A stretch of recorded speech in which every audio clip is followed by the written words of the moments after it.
This is Suvarchala. I would like to discuss about some base definitions related to relational databases as well as the most important concept related to relational databases is normalization. So basic definitions related to this normalization also will be discussed in this session. So terms and new terms and their definitions will discuss related to relational databases as well as normalization process of relational data.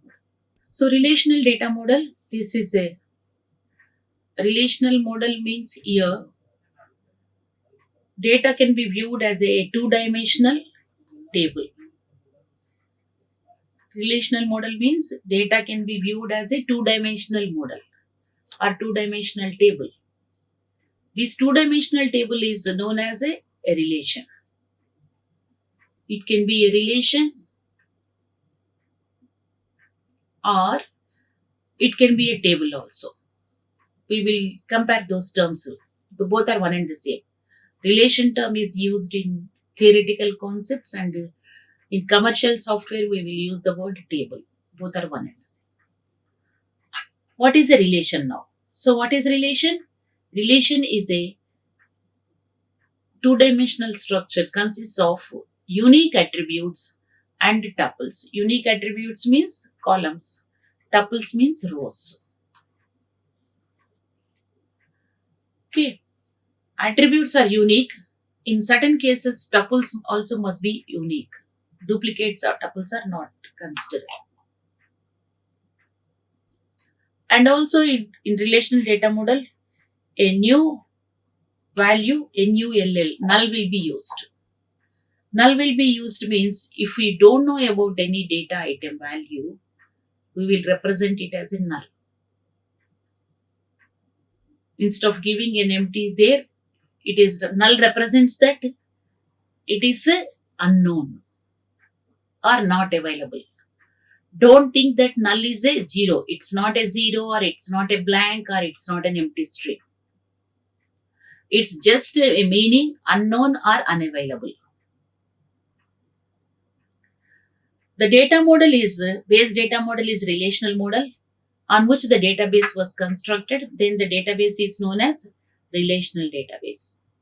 Any database whose logical organization is based upon the relational model, we will call it as a relational database, RDBS. And database management system used to manage a relational database, we will call it as a RDBMS, Relational Database Management System. So RDBMS is a database and set of programs used to manage data in any relational model database. So RDBMS. Whatever the commercial softwares are there, Oracle, SQL, that's why they are known as RDBMS, Relational Database Management Systems. That means they are softwares used to manage our relational data models. And the base definition of relation schema. Relation schema means it consists of relation name and attribute name, each attribute name, colon, associated domain name. Domain name or a data types we will call it as. So R is a relation name. It's a non-empty set of attributes and also associated with respective data types or domain names. For example, product name, price and category as well as manufacturer.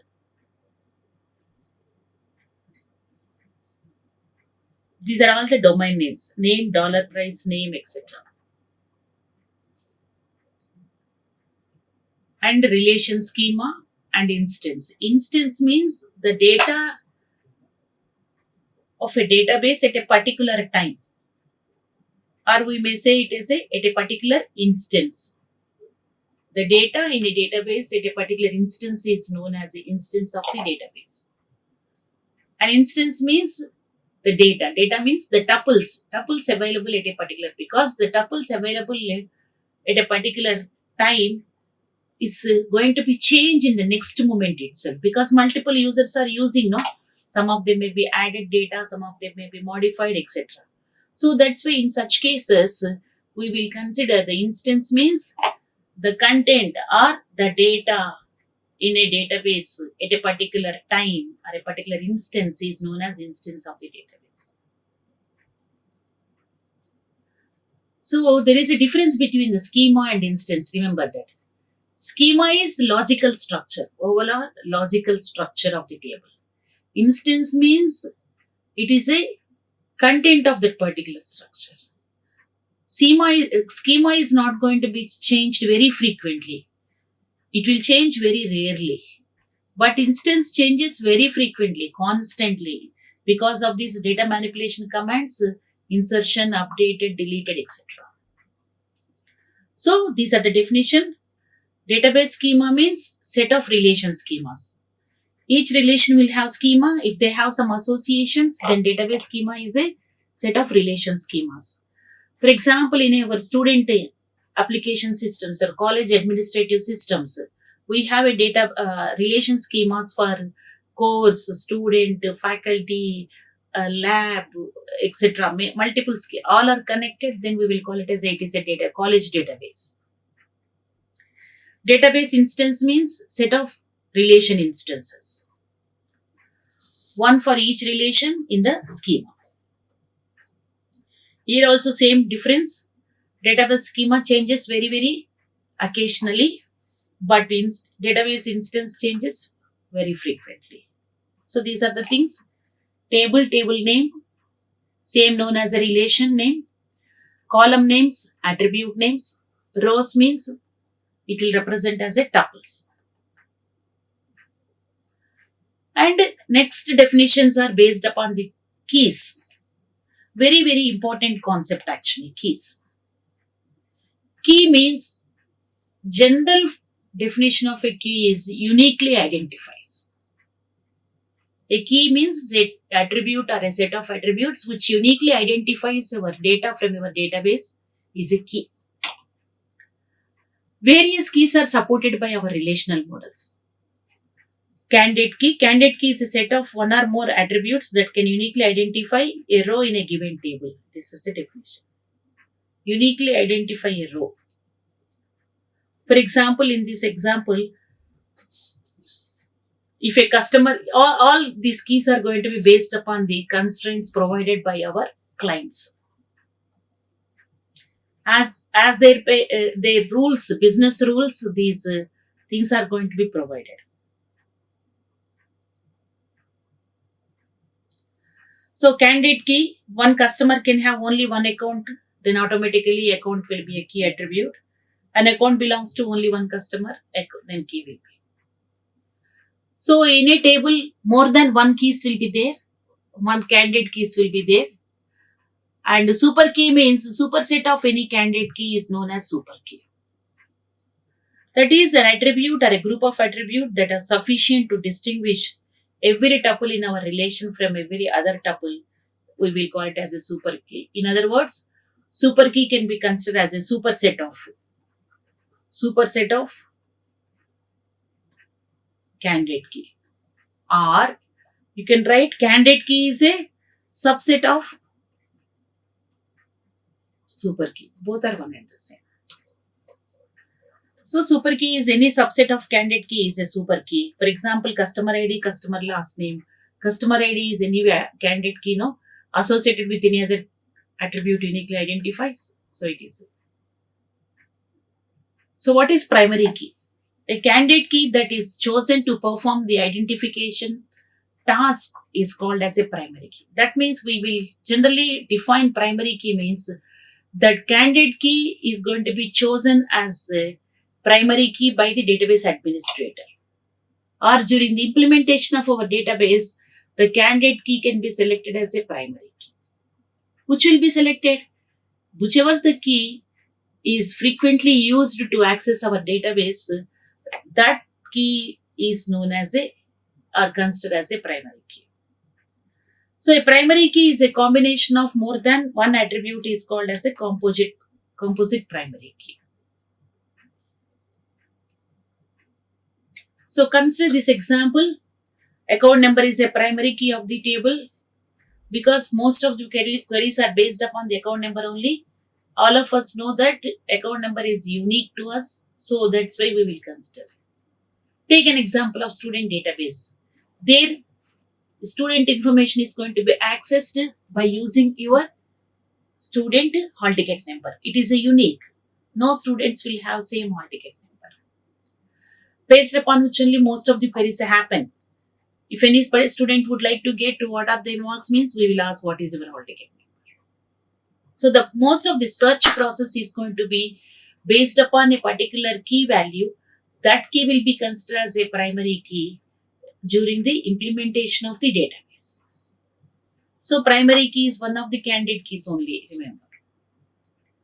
Another word is there, foreign key. It is a key, but it need not be uniquely identified, remember. Only foreign key, the word key was attached to that, but it is not uniquely identifies the data. What is foreign key? It is having a relationship.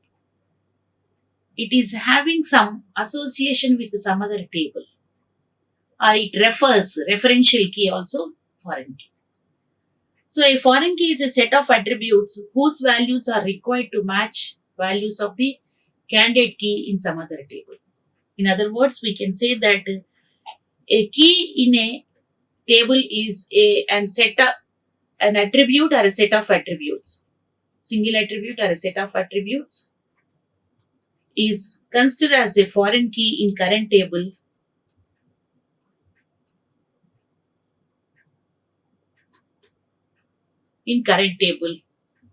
which is same is a primary key in some other table. It is a primary key. This foreign key relationship is used to maintain a relationship among our relations. Very important concepts in our database management system, this foreign key or referential key.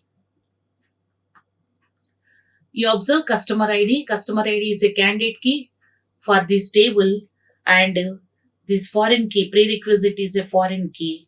That is going to be again foreign key is going to be a whose prerequisite means course prerequisite. Same table it is foreign key. But different tables also there actually. So any attribute which doesn't come on any of the keys, we will call it as a non-key attribute. That means all attributes which are not in either candidate key or any of the other keys, we will call it as a non-key attributes. In relational databases, we will have languages. We discussed already different procedural languages and non-procedural languages. Procedural languages able to specify what data is required along with how to get it also. But non-procedural specifies what data is required but how to get will be taken care by the system. Another kind of categorization is there, query languages. These query languages are categorized as a pure versus commercial. Pure means defined theoretically and mathematically. Example are relational algebra, relational calculus, the tuple relational calculus and domain relational calculus. Okay, commercial languages means the languages which are used to practical purpose. For example, Oracle SQL, PL SQL, Sybase, all these are commercial. So these are the definitions we will use related to our relational model based upon theoretical concepts as well as the commercial concepts. We will call them as the informal terms and formal terms. Informal terms are used in our commercial softwares. Formal terms are used in our theoretical mathematical approach specifications. These are all analogous. Table, relation one and the same. Column header, attribute name, one and the same. All possible values of the columns are known as domain formally. Row we will call consider as a tuple in our formal terms. We will define table definition. We will call it as a table definition, create command, but that is known as a schema of relation schema. Populated table and state of the relations. Okay, fine. Integrity constraints. So just maintaining of the database is not sufficient. It must be maintained correctly. What is integrity constraint? Constraint, automatically we understood it is a condition. So integrity constraints means these are the conditions or constraints which guard against the accidental damage of database. Accidental damage of database. By ensuring the authorized changes to the database do not result in any loss of consistency. For example, which we defined previously, primary key, one of the integrity constraint. Referential integrity constraint, we will call it as a foreign key, etc. So, the primary key attributes of each relation schema cannot be having any allowed. Null values are not allowed, duplicate values are not allowed in a primary key. Null values are not allowed, duplicate values are not allowed. Referential integrity constraint, same as your foreign key concept. It consists of two relations. The previous constraint involves single relation and is used to have a relationship among the relations actually. So referencing relation and referenced relation. Another kind of integrity constraint is assertion. Assertion is defined as it's a predicate. Predicate means again condition expressing a condition that we wish to, the database must satisfy always. So any updation is going to be considered. First it will check whether any violation of these assertions are there or not. If no violation, then only it will be carried out. Trigger. Trigger is a statement that is executed automatically by the system as a side effect of modification to the database. Trigger mechanism is known as having some conditions will be there, some actions will be there. If the conditions are satisfied, actions will be carried out by the trigger. That means any trigger fires means an event occurs, trigger fires. An event occurs, trigger fires. So trigger is, it may be a single statement executed automatically when a side effect of modification is considered. Another constraint and most important constraint is functional dependency. So existence dependency means the existence of B depends upon A, then we will call it as a existence depends. Functional dependency means if one value of attribute depends upon another value of attribute, we will call it as a functional dependency. Generally, primary key attribute is functionally determines all other keys. All other keys are non-key attributes. So, being a one employee number was given, only one employee name can be added because it's a primary key, no? So these are the constraints on the set of legal relation instances. If any changes occurs in the instance of the database, then it will check what is the specific constraint happens. If it satisfies, then only the operations on these legal instances are going to be carried out. So functional dependency means it is also determines which attribute determines other attributes or which set of attributes determines other set of attributes. This is our primary key concept is more generalization of this functional dependency. And while doing this redundancy, any data is repeated. Because of repetition of data, some problems occurs. We will call them as the anomalies. Anomaly means some problem. When we are doing any process, any operation database, if the data redundancy is available, such type of problems may arise. These problems are known as anomalies and various kind of anomalies are considered. Update anomaly, deletion anomaly and insertion anomaly.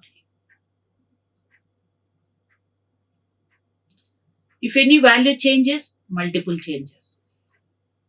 If you are deleting one tuple, it may affect other tuples in other table. If you would like to insert some data, it may not be possible. These are all known as anomalies. Update anomalies means the problems associated with that update operation because of these constraints is update anomalies. Similarly, insertion and delete. To avoid that, we have to consider our relations must be decomposed. Okay, to do this decomposition process, we have to define lossless joint decomposition.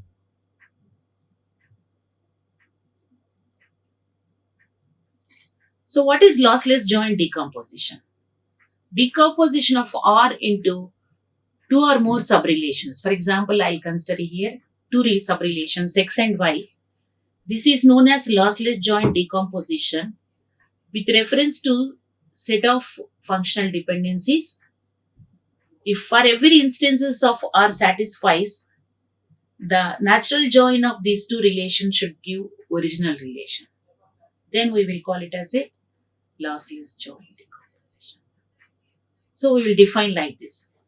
Mathematically defined in previous slide. Normally we will define like this. The decomposition of R into two subrelations XY is lossless with reference to F if and only if the closure of F contains X intersection Y determines X or X intersection Y determines Y. So what is difference between lossy decomposition and lossless joint decomposition? Lossless joint decomposition means when we are decomposing a relation into two subrelations, R1 natural join of R2 should create exactly R. Then we will call it as a lossless joint decomposition. When we are doing this natural join of R1 and R2, it may add more or it may remove some tuples from R. Then we will call it as a lossy decomposition. If new tuples are generated, we will call them as a dangling tuples, or spurious tuples means new tuples. Dangling tuples means tuples which are deleted. Spurious tuples means here, when we are doing this loss decomposition, if it is lossy and it will add more tuples, then we will call it as a lossless join, lossy decomposition actually. So no spurious tuples should be generated during the natural join of any relation. Spurious means additional. We'll move to the functional dependency, which is most required concept for our normalization process. So a functional dependency represented by X, an arrow mark, please observe Y. We will pronounce this as X determines, functionally determines otherwise. X determines Y. R functionally determines. X functionally determines Y. Or Y functionally dependent upon X. All are one and the same. For every allowable instance of R of R, we are considering two tuples T1, T2 in R such that some set of tuples of T1 are equal to the same set of attributes of T2, then other set of attributes of T1 must also equal to the other set of T2. Then only we will say that X tuples determines Y tuples. X determines Y or Y depends upon X. So in other words, X determines Y means given any two tuples in R, if the X values are the same, then automatically Y values must also be the same. Remember this. This is for every pair of tuples. For every pair of tuples, if X values are equal, then Y values also must be equal. Then only we can say that X determines Y.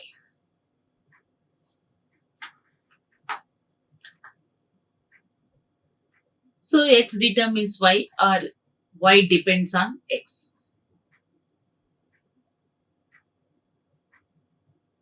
From existing set of FDs, we can generate new FDs also.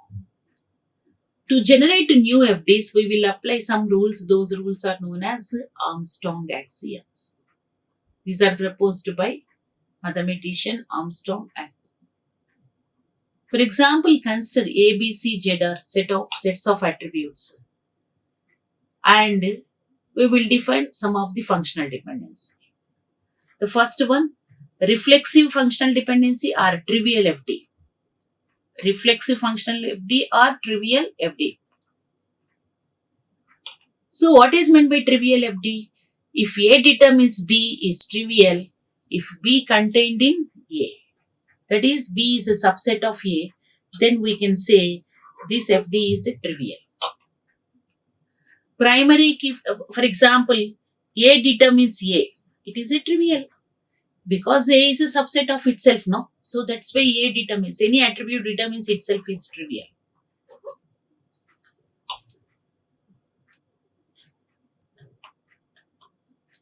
And these are the rules are used. Reflexivity. Reflexivity means if X contains Y, then X determines Y. Augmentation means X determines Y, then adding of set of attributes on both sets doesn't change. So XZ determines YZ. Transitivity, X determines Y determines Z means X determines Z.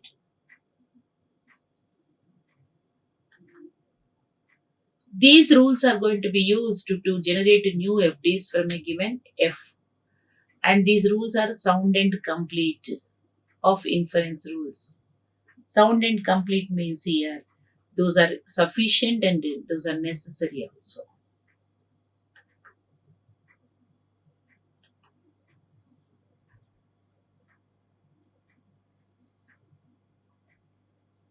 The set of FDs are going to be generated here. For example, when you are working here, closure set of F, when we will define the closure of a set as well as the closure of an attribute also. Given a set of FDs, then the FDs are going to be generated by using these Armstrong axioms. For example, A determines B, B determines C, then we can say A determines C using transitivity. That means here, what is a closure of? F plus is a closure of F. Closure of F means here, it is represented by F plus, the set of all FDs that can be inferred from F. By applying these rules repeatedly, whatever the new FDs we are able to generate, all those set of FDs generated from the or inferring from the existing FDs F, we will denote them as a closure of F. That means the closure of F is a superset of F. Attribute closure means given set of FDs, compute all attributes X that A determines, that is A determine X. All such A's are constituted as a closure of attributes. So the attribute closure is known as set of FDs compute all attributes of X such that it is determined by somebody, some attribute, some external attribute. Partial dependencies. Partial dependencies means here we've discussed already functional dependency. Those dependencies may be total dependencies or partial dependencies. Partial dependencies means if the part of the key is going to be determine some attributes, we will call it as a partial dependency. An attribute Y is partially dependent on the attribute X, then it is dependent on subset of the X, no? So that's why we will call it as a partial dependency. Similarly, if set of attributes or all attributes are dependent on a particular attribute, then we will call it as a total dependency. By using these concepts, we will define the normalization process. What is normalization? So, the normalization means here, normalization means reduction of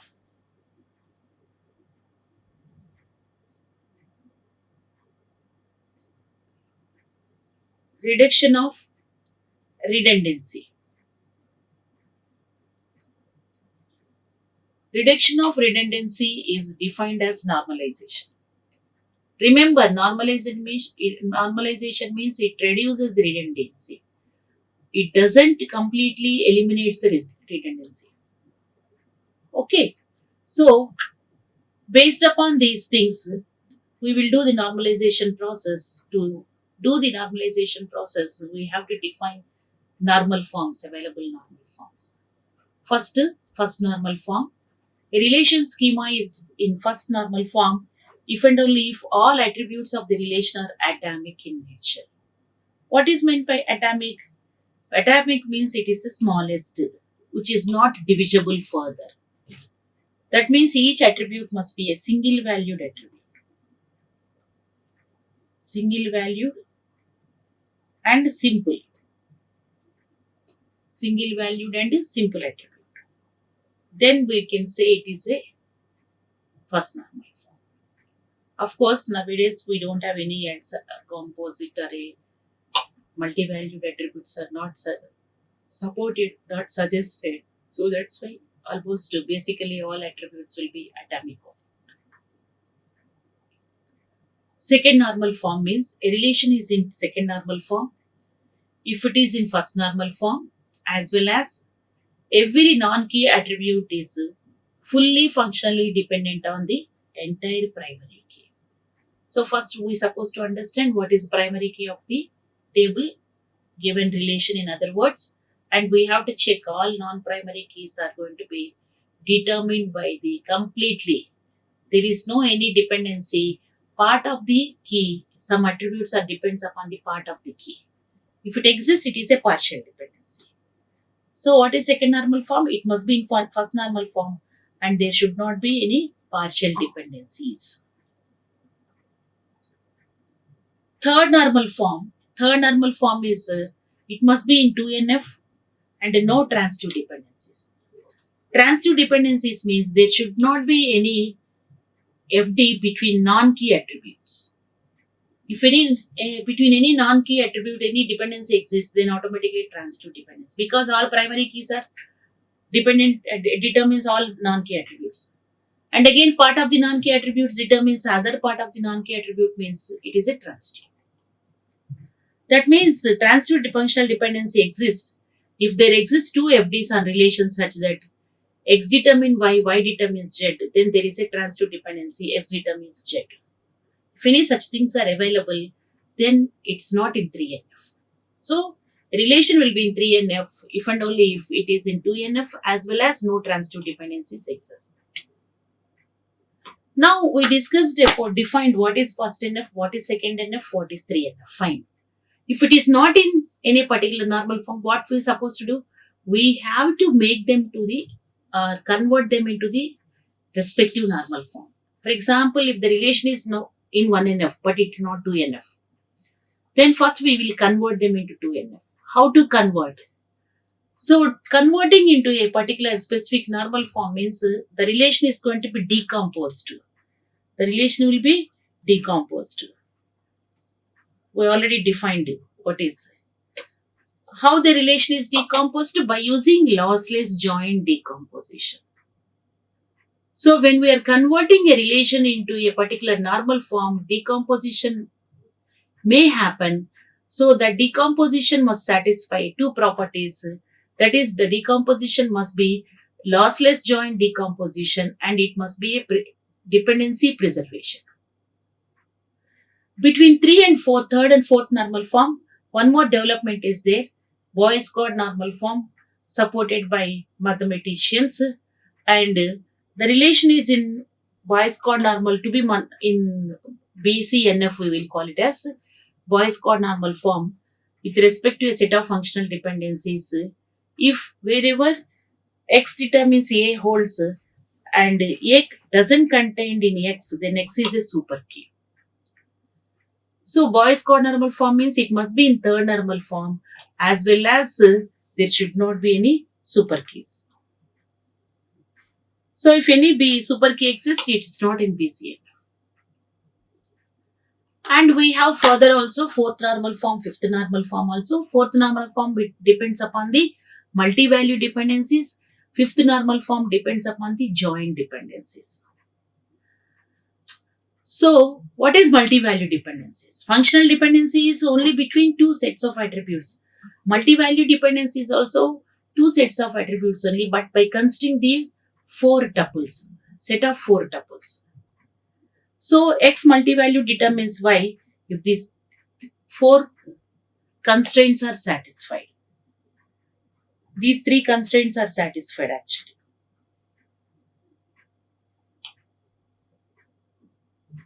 So you have to take four tuples and these tuples must satisfy this condition. Then there exists a multi-value dependency, X determines Y. So a relation schema R is in 4NF with reference to multi-value set of multi-value dependencies. We will consider F. It is not a functional ma. Now hereafter we are going to consider multi-value dependencies. That is F includes both FDs as well as MVDs. Such that for every non-trivial multi-value dependency in F closure, X is a super key. So these are some of the properties we can, while defining, you may understand. 3NF eliminates redundancy due to functional dependencies. Most of the redundancy will be reduced. BCNF also reduces. 4NF also reduces.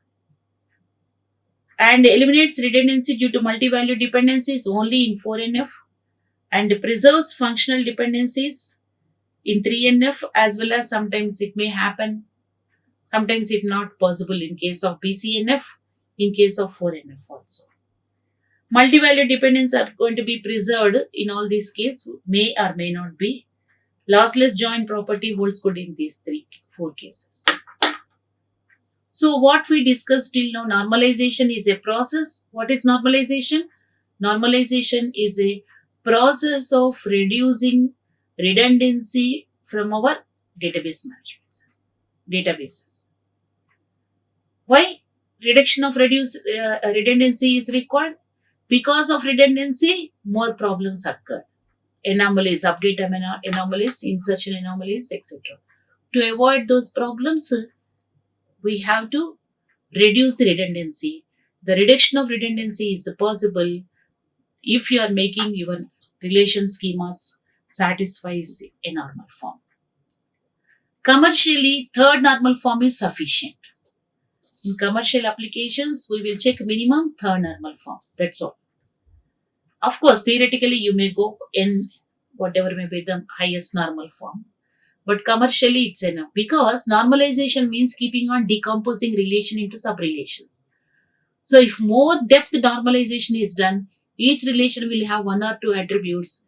Then we would like to retrieve the data. More joins must be used by us. If more joins are used, it will take more time. So balancing must be there. Up to what extent normalization has to be carried out. So joint dependency is denoted by R1, R2, R3, etc. Rn. A relation R is divided into n sub-relations and which will satisfy the condition that pi R1 of R, pi R2 of R, etc. when they are going to join, we'll get the original relation. Fifth normal form is going to be based upon our joint dependencies. A relation schema R is in fifth normal form. Fifth normal form is also known as PJNF, Project Join Normal Form. Remember that. PJNF and 5NF are same. With respect to the set of functional dependencies, multi-value dependencies and joint dependencies. Such that for every non-trivial joint dependency in F plus, every RI is a super key. Some more additional dependencies and additional normal forms are available. Inclusion dependencies.